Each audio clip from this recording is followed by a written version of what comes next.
Alright, still moving along here. So, I spent a little time in here yesterday. I came in here early this morning to do this video, and also just to kind of start figuring out all the little odds and ends I need for the parts that I've done. I went ahead and I mocked up the radiator in here with the top plate. Also, the fuel line fitting came in, so I did that, and I pressurized the system. Everything looked good, no leaks. I went over all my tightening sequences, everything looked good.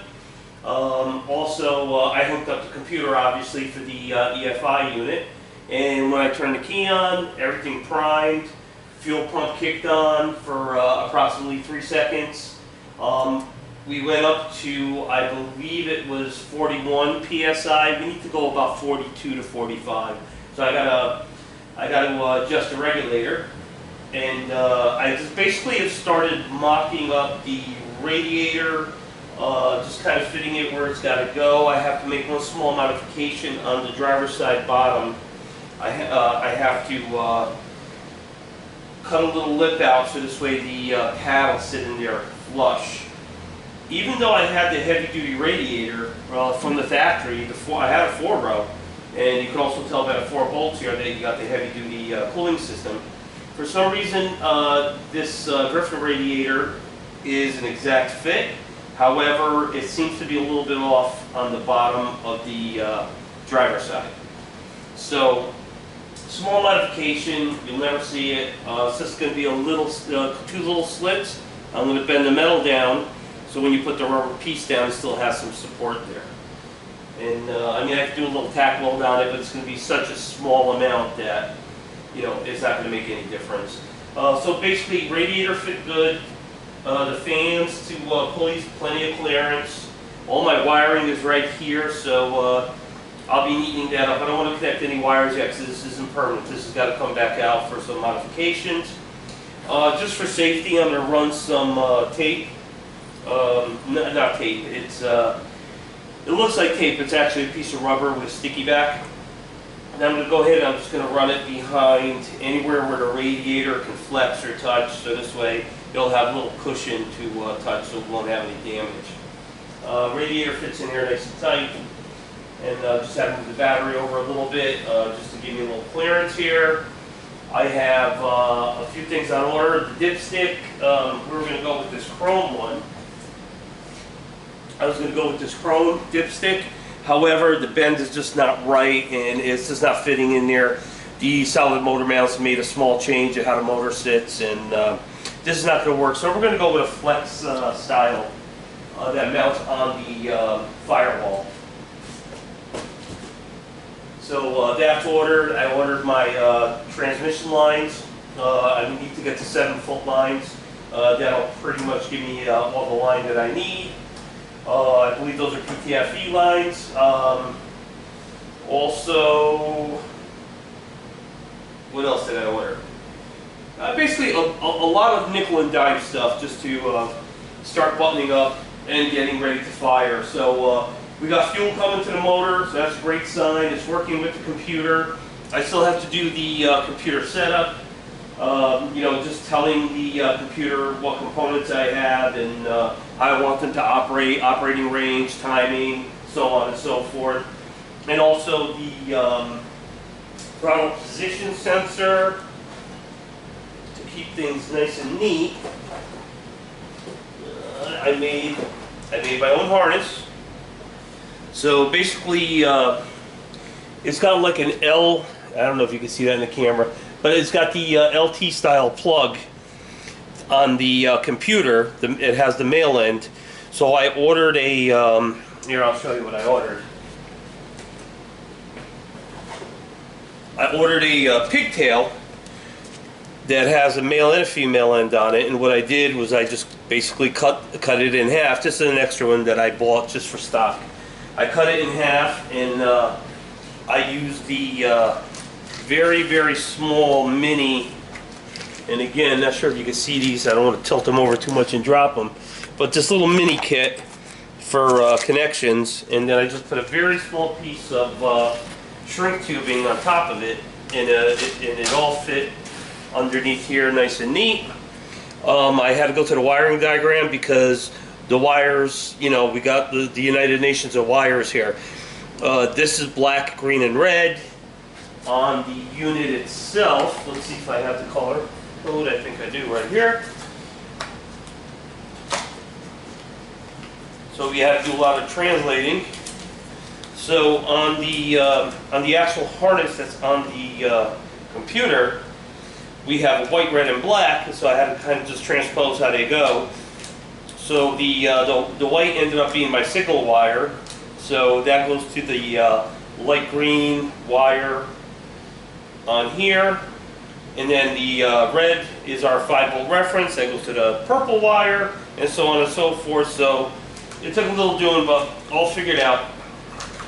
Just used a multimeter and just checked my resistance. And the way you find your 5-volt reference on your sensor is you pick 2 wires. One has got to be ground, and usually it's always black no matter what. Sometimes it's white. So basically you clip your ohm meter to your ground, and then you just clip onto another wire. You move your throttle position sensor as if it were attached to the throttle body, or you know, to a carburetor or whatever. You move that, and if you get a variation of ohms, then that means that you're actually on the single wire. Clip onto the other wire and ground, and if you move this and you get nothing, and you see approximately maybe 5 ohms, I guess it is, just a touch over, less than 6, then you know that you're on your 5-volt reference.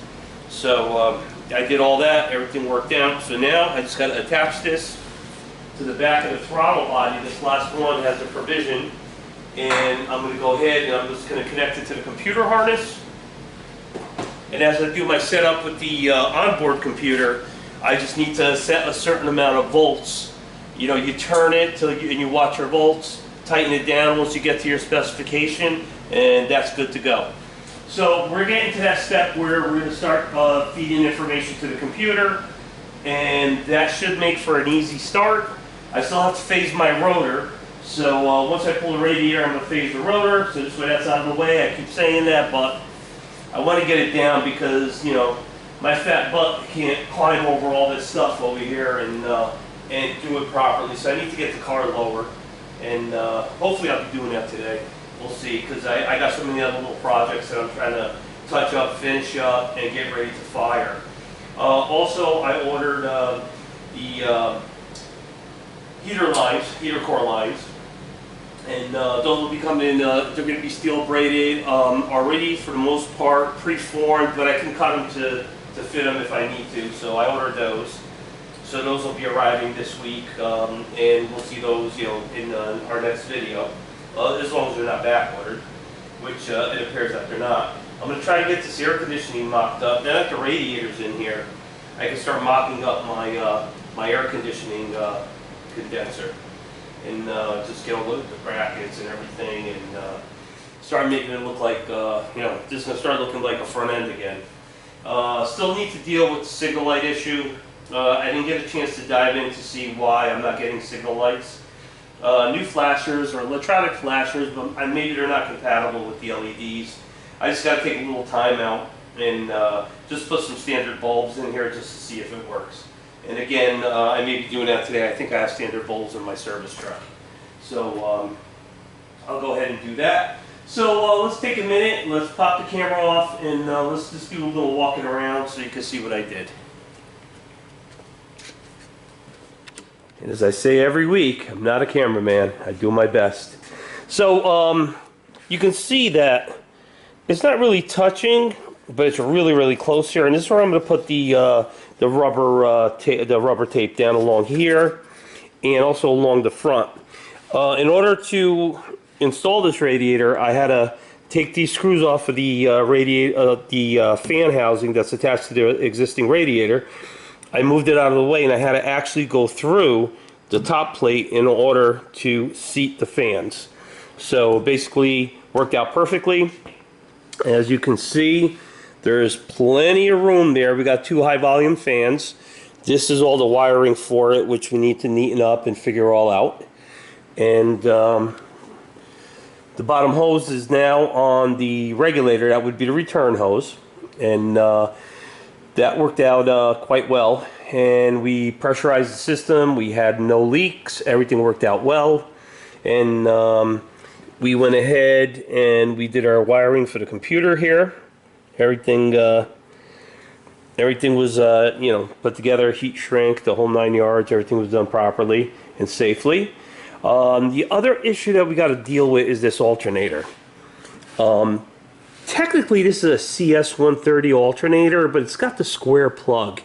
So I ordered a kit from AutoWire that gives you the does the 2 wires, and it also gives you a resistor. So if you don't have a light on the dash, you have the resistor. But I would always highly recommend to run the resistor anyway, so if the light blows out, you don't lose the alternator. These things are delicate. It's not like a 10SI. These things are not durable at all. So at the moment, that's the alternator I'm using. In the future, if I need to get another alternator, I probably will go to the 10SI alternator. Much more durable, easier hookup, no headaches. This square plug here is a little bit of a headache because a lot of them have an offset plug on these alternators. A lot of them have an offset plug, and this one just seems to have a regular square plug. And again, it is a GM alternator, and it's supposed to be the CS130, and also the 130D would be the same thing, same plug. So the plug that I got from AutoWire didn't work. So again, I'll just put it in on the shelf. It was just a few dollars. It wasn't very expensive at all. And we'll go out and hang on to it, and maybe a future project could use it. And let's see what else. We just got some minor wiring to do, stuff like that. This here, nothing's changed here from last week. The radiator's about the biggest change. Also, we're going to have to deal with this wiring harness, because this is basically the regulator, the 4-wire regulator that came on a 72. So we just got to do a little bypass here in order to make everything here work. So let's see, what else did we do here? We didn't do nothing on the interior really. Here's let's get a little light going here. And basically this is the computer that we're going to set the whole system up. And I could leave the computer attached and just kind of hide it away, or I could unplug it and throw it in the console, or I could run the wire under the rug and into the console, which is most likely what I'm probably going to do. So that computer is always going to be handy, and I don't have to do anything except pop the console door open and, diagnose or whatever. And let's see back here. Again, just some temporary work back here. Do you see the blue tag there? That's for the fuel pump. So the fuel pump is attached. It's got a temporary ground there right above it. And fuel pump works quite well. Pressure comes up instantly. No issues at all with that. I have some minor things to do on the tank. I just got to put in the rollover valve, the vent valve. And that'll be completed. So I'm probably going to do that today.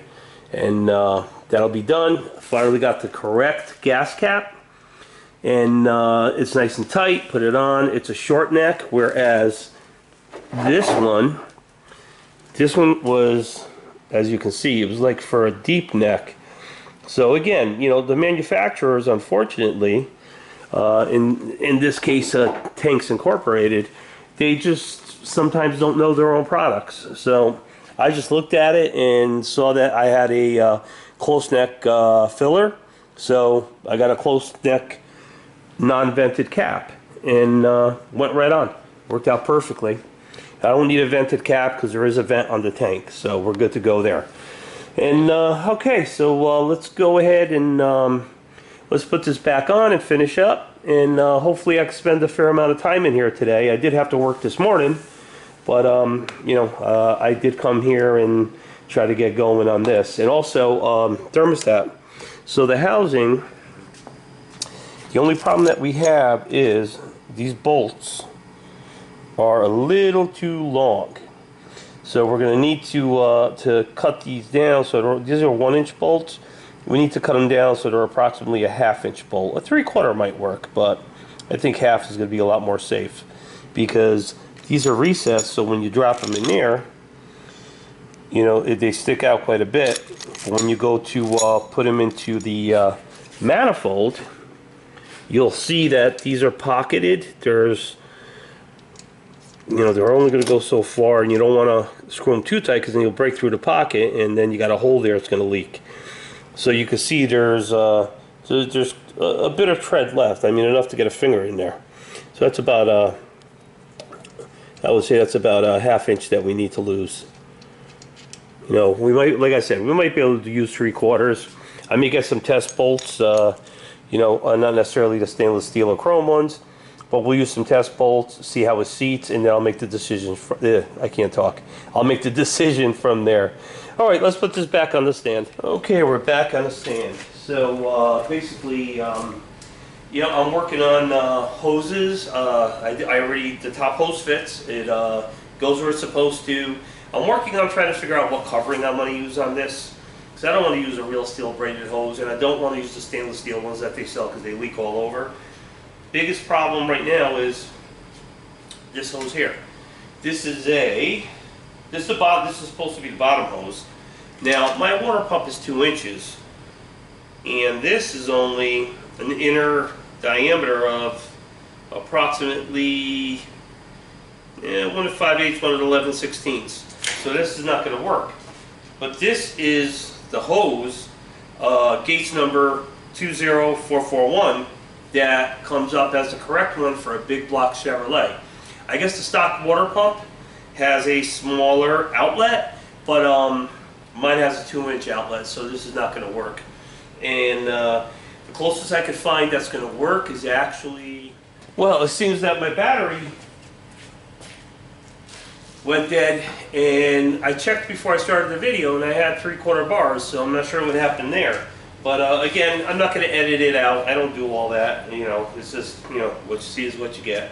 So we were talking about hoses and the water pump. So yeah, this is only about 1 5/8, 1 11/16. Let's call it 1 3/4. I think that's what the spec actually is.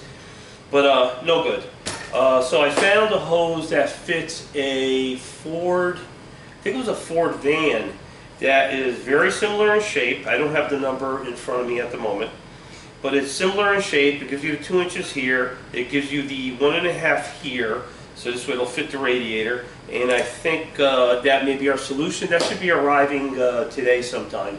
And hopefully it fits. If it does, then that's what we're going to use. And you know, it'll be basically a simple fix, because the original bottom hose, the original spec bottom hose, doesn't work. But I don't remember having a hose this small, even when I had the stock water pump on my last 454 that was in this vehicle.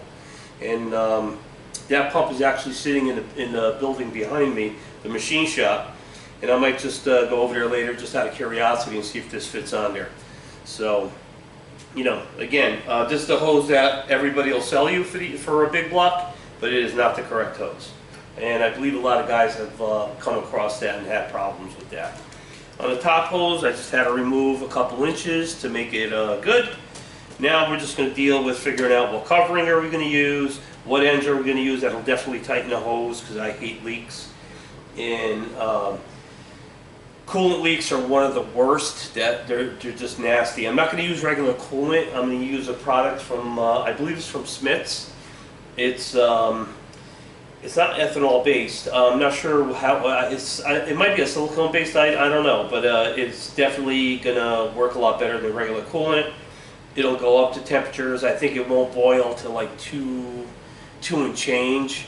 So we're going to go with that, and I believe it's got more of a water content feel than that slimy, nasty, and stinky coolant. I hate coolant. Coolant is like the worst thing. Coolant and transmission fluid are the two worst fluids to work with. Oil I could deal with, but the other two, they just are nasty.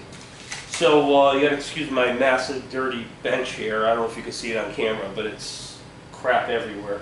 And I think that's about it. I didn't really get much, much new stuff in.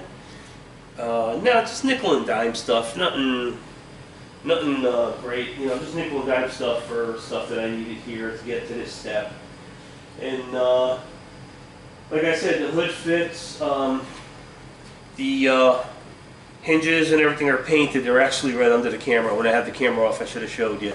But they came out nice. You know, just rattle can. I primed them with acid etching primer. I put 3 coats of primer on there. I waited 15 minutes in between coats. It was kind of humid last week, so I gave it a little bit more time, and then I sprayed 3 basic light coats. Those 3 coats. I did 3 basic light coats so nothing would run. And as soon as it's set up, I walked it in here because it's air conditioned in here, and it's like rock hard. It's, you know, perfect. You know, they came out. They're nice and shiny. Not too shiny. They're just right. So I might mount the hinges just to see how they fit and all that. And the hood, I'm still hemming and hawing about the hood. Am I going to put my original hood back on? It looks like I am. Or maybe I'll buy a new hood. I don't know. We're just a little bit a ways from that. I do got to fit that hood on there probably in the next few weeks, because I'm pretty much almost done under the hood. So the next challenge, and it's a real pain in the rear, is getting these last 3 plugs. Well, 1 plug will go in pretty easy, but I got 2 plugs here that I need to get in.